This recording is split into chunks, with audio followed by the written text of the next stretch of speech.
Hey everyone, welcome back to another episode of Send Us Flowers. I am joined today by Antoinette of Pleasure Peaks. She is the CEO and a total badass. She also wears a few other hats that we're going to jump into.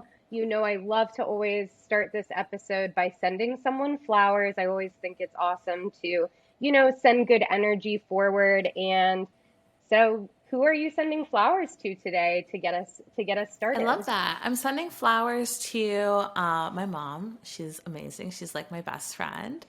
I was just getting off the phone with her before this recording, and I love her so much. I miss her. So I would love to send flowers to her. Oh, that's so I'm really tight with my mom too. So you know what? It's Valentine's Day. I'm gonna send flowers to my mom too. I actually have to go send her some real flowers. Mhm. So she's probably like, where are my actual flowers? I love So that I got my boyfriend's mom mhm, hooked on cannabis salves lately. We made so much cannabis salves over the summer. We had like a really. at-home harvest and making those salves. The family loves them. My parents love them. They go so well for over the holidays. So flowers for everyone, you know. Yes, no, I love that. Getting the family into cannabis at all is always such like a feat. And I had to really like educate my family over. And would you say your family has always been okay with cannabis, or is this a new thing No, for it's them? definitely new.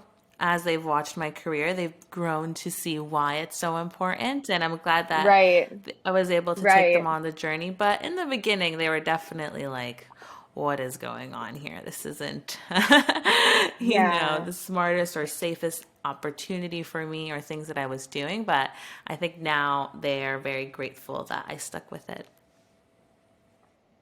Yeah, and I bet because you wear so many hats. You're the CEO, but you can speak a little bit more towards some of the other amazing things that you do and have Yeah, done. it's been such an amazing time to grow in this cannabis industry. I feel so lucky to have been in the space for almost Right. 9 years now, which is crazy to think about, Wow. and see drug policy grow globally. But being in Canada, I think it was really interesting to see how difficult it was to be an entrepreneur getting involved in the cannabis industry. Right. So naturally, I just went to the U.S. because U.S. is always open for business, as they say, and there was so much community down there for women, like from organizations like hmm Women Grow, which I used to be the director of Canada at, Right. and minorities for medical marijuana, which I'm the director of Canada at currently.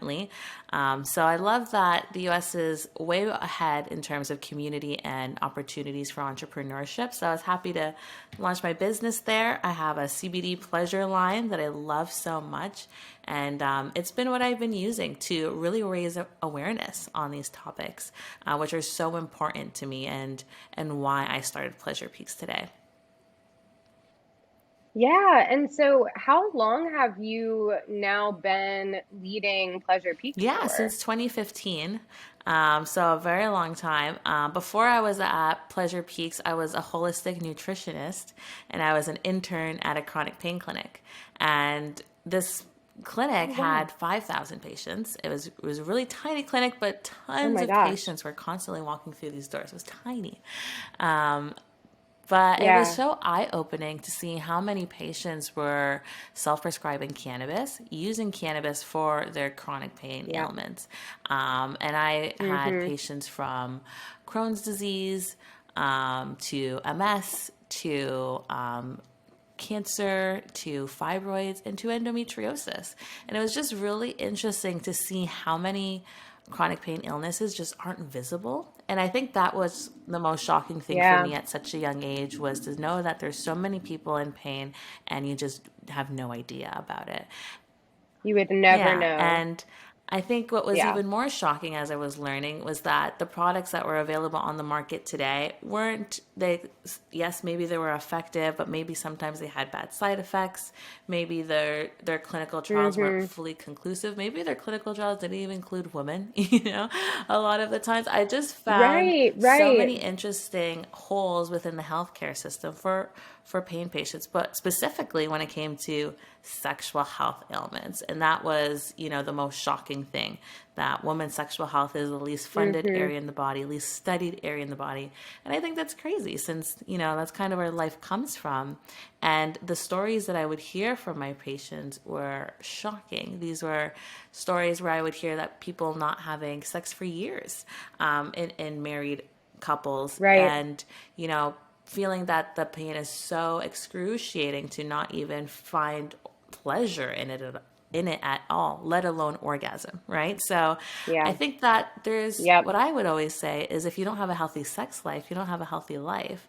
And I felt that there was something that was being swept under the rug constantly, because when you look at men's sexual health, there are so many different products on the market, and if you go to the doctor, there's so many different things that you can try. But when it comes to women's sexual health, it takes an average of 8 years to be diagnosed with endometriosis. So for women, it's constantly like, Oh, yeah. it's just your period, or, just have a glass of wine, or just feel a little bit more comfortable. And those things are because we have so much stigma around female pleasure and as a whole. And if you're a person of color, we completely think of pain as a different thing when it comes to healthcare. So I think that there's so many things to tackle when it comes to sexual health, and let alone the stigma amongst cannabis itself. But with everything that I've witnessed with patients, that is really changes their quality of life, whether it treats it directly or not directly, whether it helps them have a more pleasurable life and experience, is worth fighting for.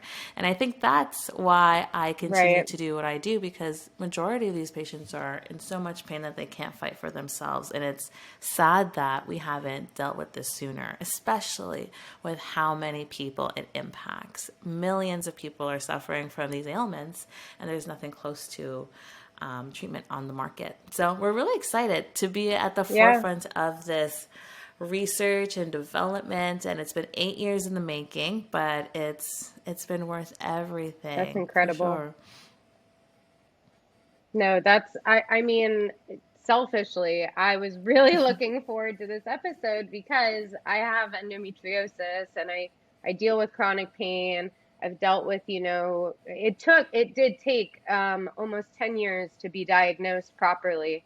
And it actually took 2 surgeries to be like fully properly diagnosed by a specialist with the right imaging, the right pathology. I mean, and it just, the amount of time, the amount of energy, and the amount of money that went toward that, and is going to have to continue to, as I, just continue in life.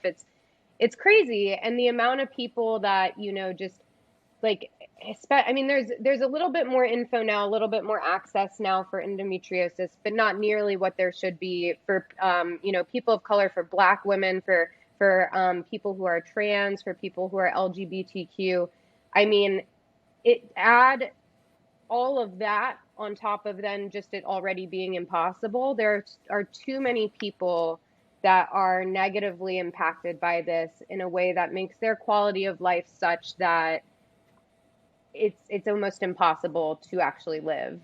Just recently, there was a woman actually who had endometriosis and passed away actually because she couldn't get treatment in time. And by the time she did get treatment, the effects and like surgery and everything were so much on her body that she had a heart attack and passed away. And so it's just like, this is not, a casual ailment. Chronic pain in and of itself for anything is not a casual ailment. And for so long, you look at me, I don't have anything like, super jarring that's like, oh my gosh, like she must be in so much pain or whatever. Like, the thing, actually, I posted a photo once of my bloating. It was that, like, because with endo, there aren't a lot of visual signs. And so I posted one day of not being on my period. It was like almost a flat stomach, which right now I probably don't have, but it was like almost a flat stomach. And then on my period, and when I was super inflamed and having a flare up, it was like, just so bloated and like to the point where like people think you almost look pregnant. And that was like, people were floored. They were like, oh my gosh, like your body just looks so inflamed. And I had realized, I talked about endometriosis for years. That was the only time where I actually felt seen for what I was going through, which was like heartbreaking, but impactful at the same time. And so to have someone who is creating products and advocating for people to have a better quality of life, that's so meaningful to me. And that is like everything to me and to other people, to say, hey, like there is someone out there who sees us, and there's someone out there who wants to help others manage their symptoms, manage their chronic pain, and have, you know, a certain quality of life. And that does include your sexual wellness, because like there are tons of people who won't have sex because it's so painful, and they'll, you know, have other symptoms after sex, or, you know, during sex. And then you add in issues like UTIs after, and yeast infections, and like, you know, learning these things. You just learn that education and access are the two most critical things, because it is something that really does impact people. And so, you know, you have this incredible company. I'd like to talk more about the products that you do have, and how those do help the, you know, the people that they're supposed to help, because I think that's incredible. Yeah, thank you. So we can start with Pleasure Peaks, as Pleasure Peaks has been around since 2015. I love that we have started in the States, because it was a lot more easier to have a cannabinoid business as an entrepreneur, as a smaller business. So we started Right. with the hemp CBD line, and we manufacture in Atlanta, Georgia. And we have a CBD lubricant. And the reason why we have so many different products, like we have our CBD bath salts and our CBD suppositories, and they all have unique blends as well. They're not just fully just CBD, but they have aphrodisiac blends as Right. well. And Oh, wow. yeah, I Okay. really love that we've included that aspect into a lot of our products, because we really want to connect that sexual aspect to that product. And so with our suppositories, we love that we launched our product, and we launched them as vaginal ovules. And after starting with those Oh, vaginal ovules, we got tremendous feedback. People were loving them for pleasure, but also for pain as well. And if you're thinking about how it works, we're looking at the cannabinoid CBD specifically, and how CBD works is it works with inflammation. So it gets rid of any inflammation in the area. And if you use a absolutely. suppository, it's inserted vaginally or anally. So it can really go Mm-hmm. directly Yeah. to the targeted area and provide a really localized relief, which is what I love about suppositories. So you'll feel that relief in that Yeah. area, and it's so good whether you have like tense hips, you know, and you want to really loosen up for yoga, to having really bad cramps and wanting to get rid of those muscle spasms. So there's so many different ways how people are using them. And we learned that a lot of the LGBTQ community were actually using our suppositories as well, for pleasure. And it was really exciting. So we took out the word vaginal, and we've really pivoted the company. We've grown so much in so many different ways, and you know, being inclusive is a huge part of a huge pillar of our brand, because there's so many different uses to it.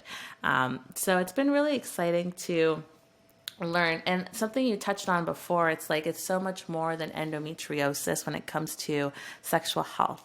We're learning about other Yeah. ailments like fibroids, and how they're very more common Yeah. within people of color communities. And it's Yes. it's really Mm-hmm. interesting, and I've heard so many different products and people treating them at the different way, but we don't have as much data on that as we do with endo. So it's definitely on our radar. I can't wait to Yeah. do more research and product development in that area, but that's our focus. Like Yeah. everything at Pleasure Peaks you'll find is focused on sexual health ailments always. And you know, another thing I I love learned when it that. came to inclusivity is atrophy within trans people. So when they're going through transitioning periods and using our products are very helpful for some of my trans friends that I've heard feedback from. So I'm really excited for these products, but more so, I'm really excited for the advancement of research, right? And product development and inclusivity, Right. because I find that women and the LGBTQ community are just been left out of research for a very long time, and we want to be the one that funds it and can Hmm. look at it from a holistic standpoint. So for me, being a holistic Yeah. nutritionist, I've always very wary about pharma. Now we're excited to be partnering with medical communities and doing it the right way. So I'm really That's excited to incredible. grow this. This company has grown so much. So since we've been in the States, it's been wonderful, and it's been really fun because it's been a lot more relaxed per se, having a hemp business. So now with our new joint venture, we Yeah. have a new licensed cannabis company in Canada, which is so exciting because as a Canadian, I've been really lucky and fortunate to watch this industry grow. And I love how they are very medical focused in terms of manufacturing Right. practices, in terms of research and development and funding, and in terms of global access and access to patients. And those are all things that are really important to me because that's everything that these companies are for me. They are have always been for patients. They were never about the pot and pussy parties. It's always been about the research that needed to happen, right? To make this accessible for patients everywhere. Pot and pussy parties.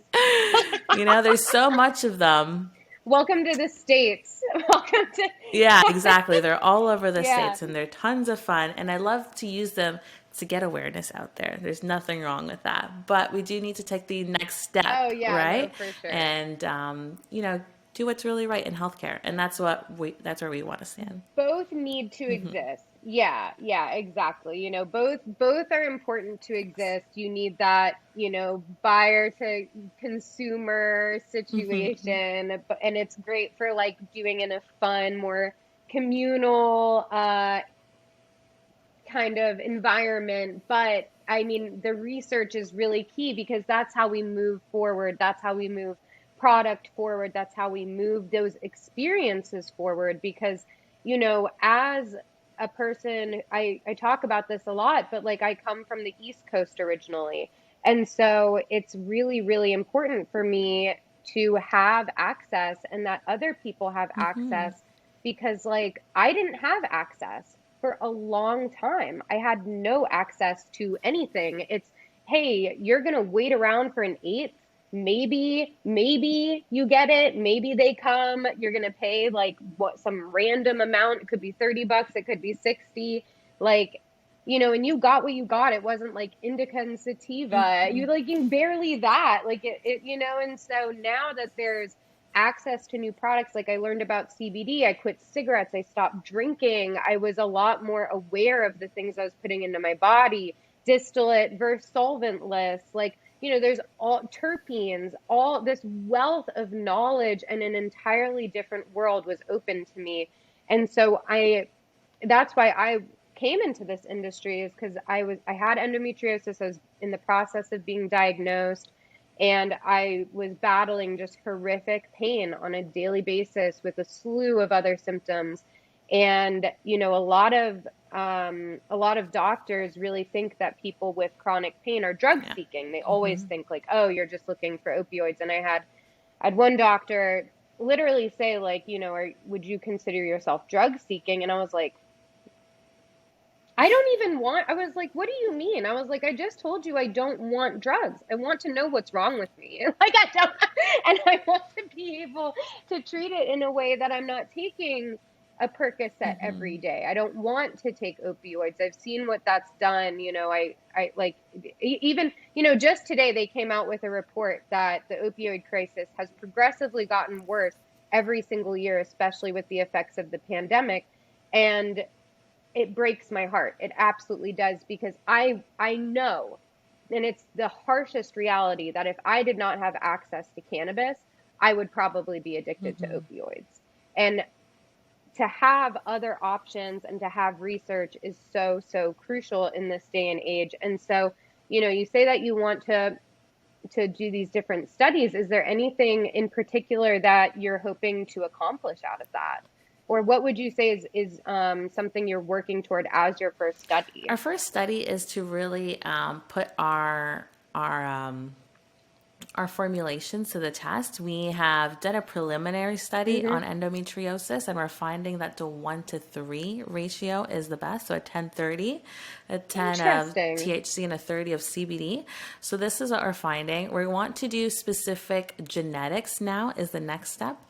We have one in mind that we're working with, and that would be our hero drug that we're focusing on, that we have the most backing right now. And we're really excited to be focusing on endometriosis as the beginning, because it's just so huge and affects so many people. I appreciate that. It's what it's all about. So yeah, that's where we're going to be starting in terms of research, but that's just the beginning. Like I mentioned, I cannot wait to do more things in other sexual health ailments for all, because pleasure is for everyone, right? And I think that's something that we forget about constantly within healthcare, and I'm excited to bring that back.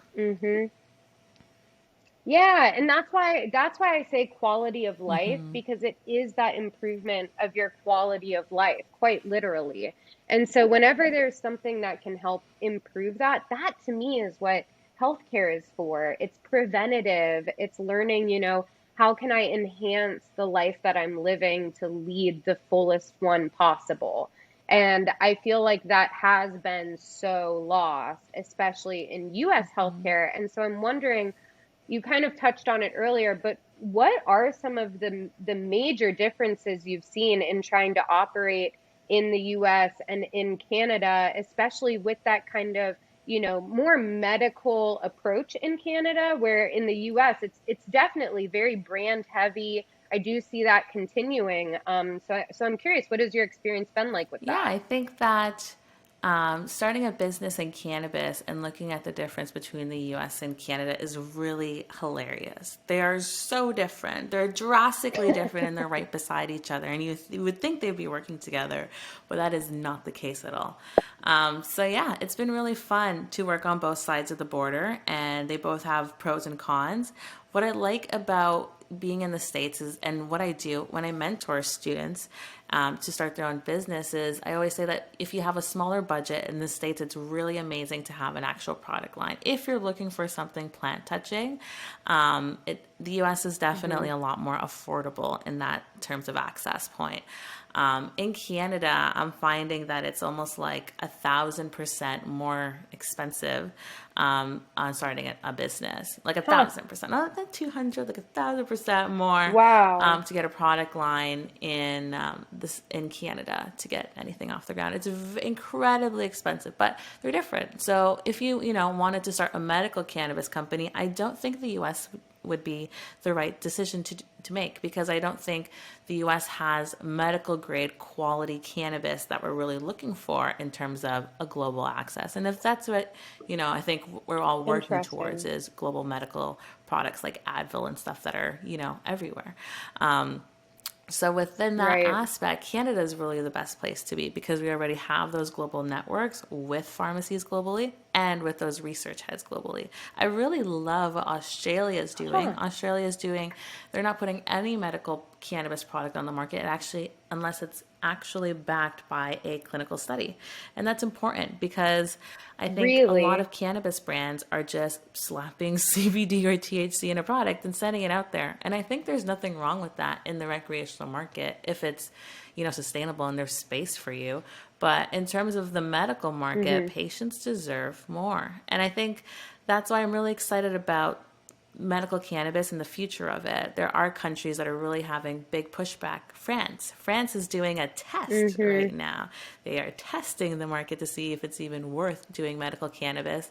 And I think it's really exciting. And it's really our job, industry vets, people who have been here for a very long time, to push forward on why it's so important. Because I think, in some aspects, Canada has truly forgotten how valuable medical cannabis is. Even though we do have an incredible medical cannabis practice here, the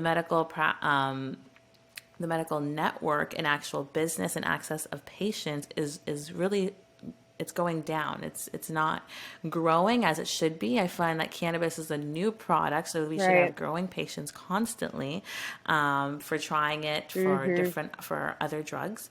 But what we're finding is a decline, and I think it's because cannabis medicine Huh. is taxed way too high, and it's unfortunate. And in Canada, it's Yeah. the only medicine that's taxed. The only one. So I Wow. think that That's there's still a long crazy. way to go in terms of medical cannabis. But Yeah. I think that I am so excited for the bright minds that want to enter this industry. I'm always thinking about, one day I hope to inspire someone who can think of cannabis and maybe skincare, dermatology, maybe focus on like skin ailments, or someone I can inspire someone to work Mm-hmm. on mental health or cannabis, and because it's a great neuroprotectant. How about the NFL? There's so many medical applications that are billion-dollar industries, which shouldn't be the point, but if I feel like that's what gets people I awake, mean, but you know? we got to get people moving somehow. And if that's going to be it, then, hey, you can make money, go do it. But it's Like, going to help people, and that's the best part. And I it think is going to help I people. think that's Yep. the funny part. People think like, oh, people are making so much money on pot, we can just do it the same, slap a logo, create a brand. Look at Dan Yeah. Bilzerian, right? And this is not what's going to Oh work my in this God. industry. What's going to work is That's the ultimate case patients study. built this industry, and we forget about that. So I think like if you don't know your history, it's Hmm. inevitable to repeat yourself. So I'm really so happy that Yeah. I got involved at the time that I did, and it's important that we know our roots Hmm. and grow accordingly. So it's super important for us to have an inclusive company that has a medical arm as well. Yeah.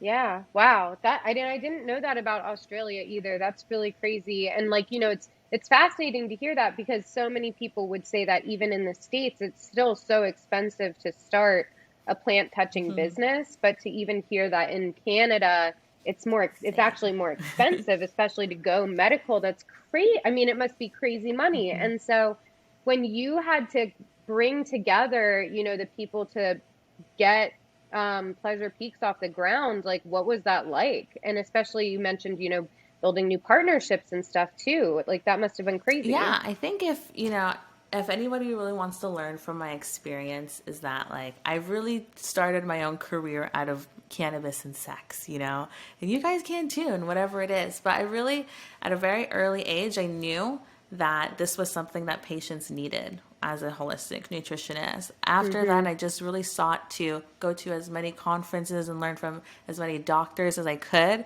on Yeah. cannabis, and I got to meet so many, Just be a yeah, and sponge. network and communicate and like stay in touch with them, see how the industry progresses, Mm-hmm. and be a part of these networks and just learn how the industry progressed. As I Yeah. started my own personal brand and just doing talks on cannabis and sex, I was able to really attract great partners, people who wanted to work with me, people who were Yeah. about the fight, including doctors, Harvard grads themselves that really understood it and knew that there was going to be an opportunity there. So I think that Mm-hmm. if you know that there's something worth fighting for in this industry, you will find people to help you alongside with that as well. It's just really hard to Yeah. find like expertise in those very niche areas, but they're not impossible and they are there. And Absolutely. if not, Yeah. time is everything. They'll turn around. So Mm-hmm. it was hard to Yeah. find people who are really experts in pharma and to get them into cannabis, right? They weren't very interested in cannabis at all.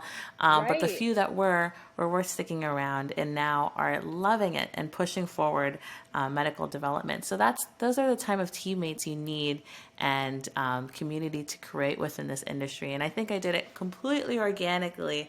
And it's just Yeah. finding that passion in this industry. And I think that there's so many lanes to do that. And Mm-hmm. I think that's why it's such an amazing Right. place for entrepreneurs who are interested in finding something important to them. I totally, yeah. No, I totally agree. And I think even going back to something you mentioned too about, you know, having also that advocacy for patients in this space, it's very tough, when you're experiencing chronic pain, like to get help is so hard. Like, you know, you need help. Mm-hmm. Like, you're aware, trust me.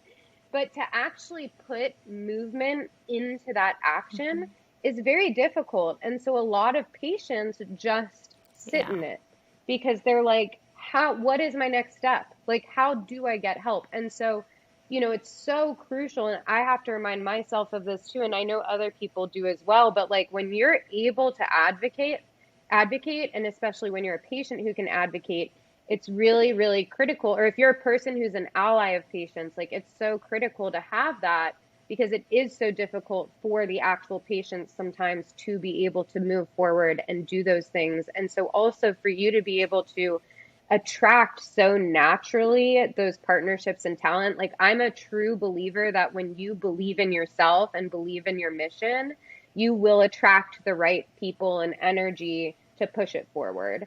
And so like you are a true example of that. That's like, you have that light and source of energy with you, and it so attracted others to come and like support you in that mission. And that's beautiful. But being a minority in this space, I'm sure that proved to have its own challenges too. What has that been like, and how are some ways that you've overcome that, or what are some things that maybe you haven't overcome yet? Maybe you're just like, this is fucking, and yeah, like, there is shit that needs to, that like, there's still work that needs to be done here. And so what is that work? Sorry, I just asked you like 6 different questions, but I was like, oh my God, this. Yeah, no worries. I think, what has it been like to be a minority in the cannabis industry, especially for so long? I've been in it since like 20, like 13 almost, which is crazy. So Hmm. with that being said, there weren't many people that looked like me. And back then in Canada, it was very like hush hush. We had the Medical Marijuana for Access and Regulation, the first cannabis program under Health Canada.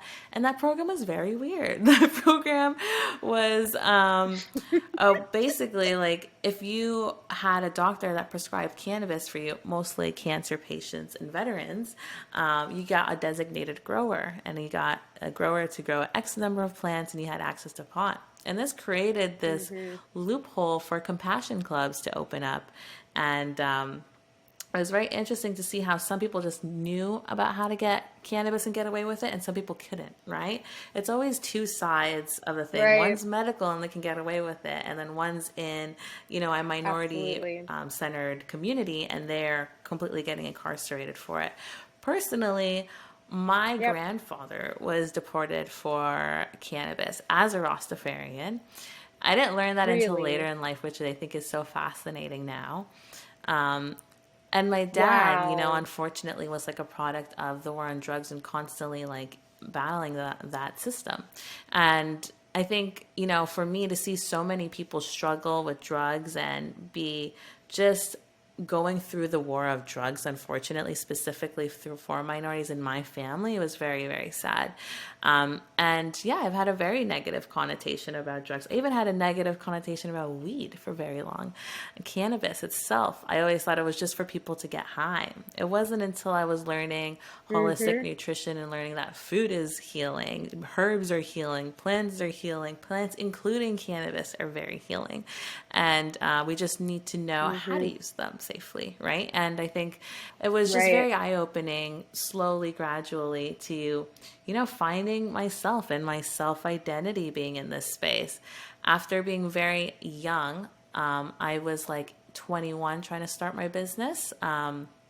Like 19 to 21, when I was first having my first meetings with lawyers, to talk about my medical cannabis company that I wanted to start.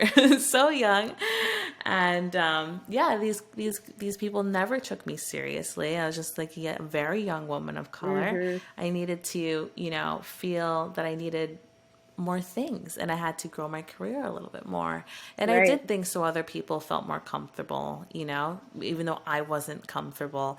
But I felt like I needed to do, because of my patients and because of my business, really. And it's unfortunate that minorities have to do those things, but it's literally the world we live in. I talk to my therapist all the time about it because I'm like, sometimes I realize how much pain is in my heart and we don't realize that. And, you can be spewing hate on your competitors or things like that, right? But it's not us, and Mm-hmm. it's definitely not me. Right. Like, I'm so incredibly positive. I don't even keep negative people around me. But there was so much negativeness in my heart, and I was realizing during Black History Month, it's a very touchy time.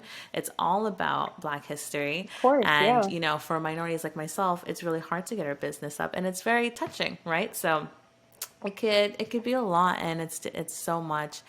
But being in the cannabis industry, just working in it is so much as well. So it's a lot. It does take a toll. But personally, I can't get enough of it. I think cannabis is the coolest thing. I'm such a geek when it comes to medical cannabis, and I can't stop until I know that patients are truly heard. And I don't think we're anywhere near Yeah. there. I think we're getting close. I think that we're finally having the conversation at the pharmaceutical level and We that are. and the clinical trial level. Mm-hmm. And it's going to be a Right. long term play. But I've been here for 8 years, so I'm here. I'm here for another 8. That's fine. I'm here for another 8. Yeah. Yeah. No, it is definitely quite the journey, and it's so, that pain, it's because you have felt that you need to make yourself smaller. Like, that's what that is. You have to make yourself smaller, but you're also making yourself smaller at the same time. You're doing more work to make people feel welcome while you at the same time are, that's, and so while you're making yourself small, you're also depleting that energy on someone else to then make it so that they feel as if they can have comfortability in that space, and that's not right, and that's not the way forward, in my opinion. And I think that that's an area that people, especially in business, can do better, because in cannabis, those environments are so frequent of that I've noticed that people very much have to make themselves smaller. And I think that, like I was saying at the beginning of this podcast, this especially is a space where people are celebrated. And I think that we need more spaces like that of celebration, because especially in the States, it's so crazy to, talk about the differences between Canada and the States too. And like, in the States, I really do see this, I see this consistency in where things go, because a lot of people know that they can feed into a certain stereotype or a certain image, and that is how they're going to sell weed. And we've really, really moved away from, how medical cannabis came to be in California. I mean, that was the AIDS epidemic. That was the LGBTQ community. That was trans people coming forward and fighting for cannabis, because they were losing people every single day and they couldn't take it anymore. And then, it spread. And so, like, we need to get, like, from what you were saying, we do need to go back to those roots. We need to find ways to celebrate those roots and include those roots in what we're doing, because cannabis is such an interesting space. It's really for everyone. You look at this past weekend in LA, it was the Super Bowl, but it was so adjacent to cannabis because of the NFL. And because of sports, and because athletes are now starting to be more vocal about CBD and cannabis use for pre-workouts and whatnot. And so, it's really, really critical that we have these open conversations and that we have these spaces of celebration for all people who want to be here, and leave room for people who want to be here, and also not leave that work on minorities and not create these spaces where it's suffocating, because who does that help? Not minorities. That helps no one. Yeah. And so, I think that there is a lot of work to be done. And so I was wondering, do you have any advice for, especially like a young woman of color who's coming into this space and might be feeling really intimidated? Like, where do I go next? Yeah, I think like there, I think that there are so many people who do want to help smaller entrepreneurs get in the industry. I think we're always eager in this industry. I think it's Absolutely. so it's so friendly than any other industry. So I feel that reaching out to people and finding your community and your network and local, just reaching out to see, but it's specific Yeah, to what you're doing, right? If you're already doing illustrations and that's true marketing, too. work for a cannabis company that needs that. If you're doing Mm-hmm. cultivation, get into like seed trimming and start somewhere and find those networks there. But it has to be in Yeah, alignment with your passions. And I think that's where people forget it. They just take a cannabis job just to take a yes, cannabis job because they want to work, which is fine. But if you're really looking for the yeah. passion that we're talking about, it's really about finding those what you really love and trying to figure out how to make alignment with that every day. Mm-hmm. Right. And then you were saying you were a part of a group for minorities in Canada. Is that currently still Yeah, so operating? Minorities for Medical Marijuana is just myself currently. We're looking Minorities for to Medical grow chapters across Canada just so we can share resources. I have a ton of resources because I've been in the space for so long and would love to share them with anybody. So if anybody's interested in, starting their own cannabis business, my doors are always open. My DMs are always open. I sometimes will even open a 15-minute call, and maybe I can even connect you with the person that is best to help you with your next step. Yeah, that's really cool. That's awesome of you to do that because I mean, especially like on Clubhouse, when like those rooms were being run, like there are so many people who are so eager to join and who are especially minorities and want to participate in this industry but have no clue where to start. And so even, taking that time out of your day to say, "Hey, like I might not actually be the person you need, but like my friend over here, I think that they can help you out." Like just like having, you go to an amusement park and it's like roller coasters this way, like bathrooms over here, like food over there. Like that signage like of life would be so helpful. It would be for sure. Like for this thing over here, like go this way. It's like, oh, all right, I'll head that way.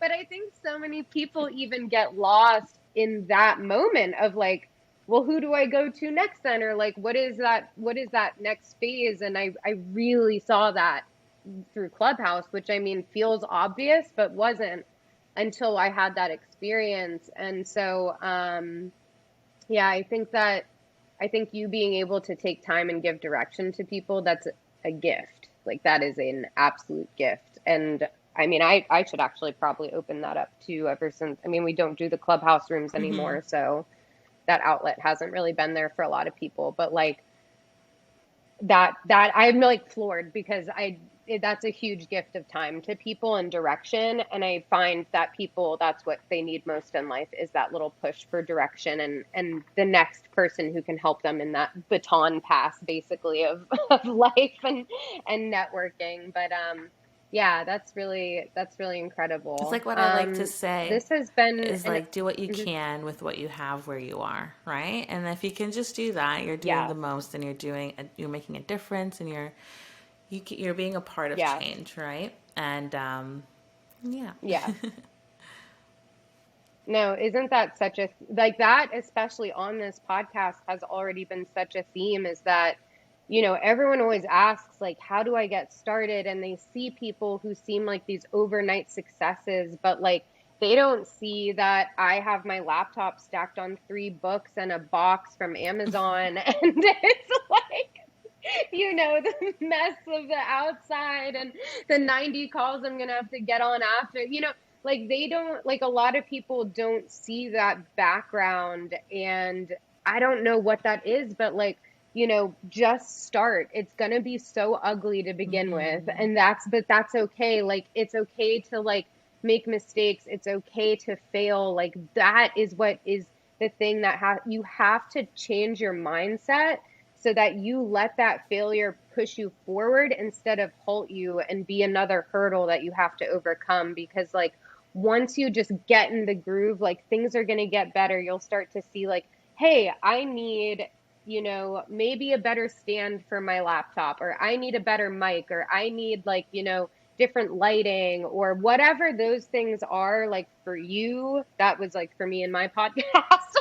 But whatever those things are for you, like you'll start to figure that out. You just have to be okay with like, you have to give yourself permission to go on that journey and to fail and to be okay with like not getting it right the first Yeah, time. I like to say like showing up is half the battle. When you get like, flustered at work and you feel like you just can't do something, that's what I kind of just do. If you feel like you're just Yeah. so floored, you're like, this is the next level of work, that you've never stepped in before. It's really exciting. Just Yeah. show up. Just show up. Yep. You'll make it through. You'll learn No, a lot. seriously. Yes. There's this incredible story, actually. I won't go too long into it, but you should all definitely look it up. It's about an Olympian who like made it into the Olympics, and everyone was kind of mad. They were like, "Oh, she totally scammed them." But no, like she was pretty strategic with it. She found things that she knew she could accomplish, and that she knew she could like win certain races of, or there weren't even enough people to compete. So she would just automatically kind of like move forward and stuff. And like literally the moral of the story is she just showed up. She literally just showed up and got to be in the Olympics essentially. And I like that is half the battle. I didn't show up. I'm not in the Olympics. You Like, could have been. I mean, I don't know. I could have been apparently, but like, props to her. And I think that really is it. If you, don't have everything yet, just be there. Just you being there can get you to the Olympics, apparently. So It's a good one. so whatever that is for you, I'm telling you, read this story. It's pretty incredible. You're gonna be like, damn, like, but you're also gonna be like, damn. Good to know. I love it. That was so There's clever. so many cool, Yeah. funky stories in this industry. Mhm. I'll tell you one because I want you guys to critically think about cannabis, and it's one of my favorite Yeah. stories. And I go to all of these cannabis conferences all around the world that I meet all these cool people. And I remember meeting this one guy, and he handed me a toothpick in Atlanta, Georgia. And this tiniest event, and he handed me this toothpick, and I was like, why are you handing me this toothpick? And he was like, it's infused. And I was like, oh my God, no way. This must be the stupidest cannabis infusion I've ever seen. A toothpick? Why? And he's just like, really? Because I'm selling it to hospitals right now. And I'll tell you, the elderly put the toothpick under their tongue, and if you put it there for 10 seconds, they'll start salivating. And it's really helping them swallow their pills, which is really difficult. So they found a medical application out of a toothpick in hospitals. And I think that is so exciting. And they're called moon picks, of course. And I am excited. And something as little as that, I really don't think infusing toothpicks are expensive at all in any way. I couldn't imagine them being. But what a huge market. And I think that's so exciting. And I want you guys to think of, where do you think cannabis is the next medical application or invention? Because I'm always excited about that. I love that. I love always thinking of what's the next new thing. All right, to start to close us out then, I would love to know, based off of that, what are some of the cannabis things that are in your bag? What do you use? What would you love for other people to use? And it can also just be any like fun tip or trick you have to make your smoking or consumption experience in general more enjoyable. Yeah, you gotta have our cannabis suppositories, of course. Our suppositories are the best thing. I use them all the time. How do you not have suppositories in your bathroom? I have them all the time, whether it's just like menstrual cramps or pre-sex or, just like fighting off just like a, feeling that like maybe a UTI will come on. These things are just so great to have in your purse. So in my bag is definitely a pack of suppositories. I always need a vape pen because I'm always like in and out of meetings, and sometimes, you can't smoke in places, and I like that they're very discreet. And in my bag are joints for the evening because I love joints, and I'll smoke anywhere, but during the day I can't. Okay, no, perfect. totally feel that. No, I love suppositories. I was so Hmm. intimidated by the idea of it. I like had never heard of that before, but I had seen another like endometriosis cannabis woman talking about it, and I was like, you know what? Okay, I'll try it. And I have never looked back. It is the most, I like everyone asks me what's my number one Hmm. recommendation for like cannabis and endometriosis. And they always think it's going to be like, oh, like Chem Dog XYG for you. And Yeah. I'm like, no, it's honestly a CBD THC suppository because I have tried just THC and I have tried just Hmm. CBD, and neither of them worked as well as like those blends, The that full entourage effect. spectrum. Like it's really the entourage effect. And so, it's the whole plant is so important, at least for me Hmm. personally, in that experience and how I felt. So if you haven't tried a suppository and you've been intimidated by it, I mean, we're both Oh, like, it's the best thing ever. And personally, I felt do like it. they weren't intimidating vaginally. I was like, hell yeah, let's try them. I love suppositories. But trying the Yeah, suppository anally was definitely a whole other thing for me that I had to a push little, that through was a with. whole other But I thing. say, if you ever, having issues with trying suppositories anally, a little lube, a lot of lube, a lot of lube, it just is going to help that go a lot more easier and cleaner, and you can Yeah. enjoy it that way. So, just some tips and tricks for you guys at home, especially since it's Valentine's Day. Yeah. Exactly. Yeah. And I mean, I'm gonna have to bring you back on because we're gonna have a full Hmm. on like endo episode for Would March or love to. something. I mean, like, I would love to, I We can can bring the talk like, doctors. these kind of products. Oh Yeah. my God, that Would would be love to. so cool. Yes, we could do like a whole Oh, panel or yeah. something. That'd be amazing. Oh my God. Okay, we're giving too much We'll be away. back next month. But I'm yeah, no, this was so fantastic. Thank you so much for your time today. I know your schedule's Crazy. crazy. So I appreciate you, but like again, this is to celebrate you, the work that you're doing. I really love it. And everyone, please check out all like her different businesses, Pleasure Peaks, and then any all of the other stuff. You can find her on Instagram. It's Antoinette Hmm. G, right? Maybe Yep. Nettete. Wait, I may have. Yes, G. There. Sorry. I'll put it on the screen. We'll Yeah. spell it out for you guys. But please follow her on Instagram. Check out all her amazing products if you're in Canada or the US. Yeah. And thank you again so much. Happy Valentine's Day. Happy Black History Month. And soon it will be Women's Month and Endometriosis Month. Yeah. So we have so many things to celebrate and talk about that are so timely. But these are also things I do just like have to put it out there. These are things that people deal with year round, like whether it's health related, whether it's the people we literally just are. Like these are things that we celebrate all year and, want to work toward all year. So whatever time of month it is, especially if it is your time of the month, Right? uh, right? You know, we definitely celebrate you and give you a little bit of a. I did literally start my period yesterday. I was like, how Yeah, opportune. right. Of course. It's like great. It's like great timing. Thanks a lot. But yes, thank you so much to be here. I give you flowers. I'm gonna have to get your address so I can send you real flowers. And thank you. Thank you all for being on another episode of Send Us Flowers, and we will see See you you next next time. week. Thanks so much.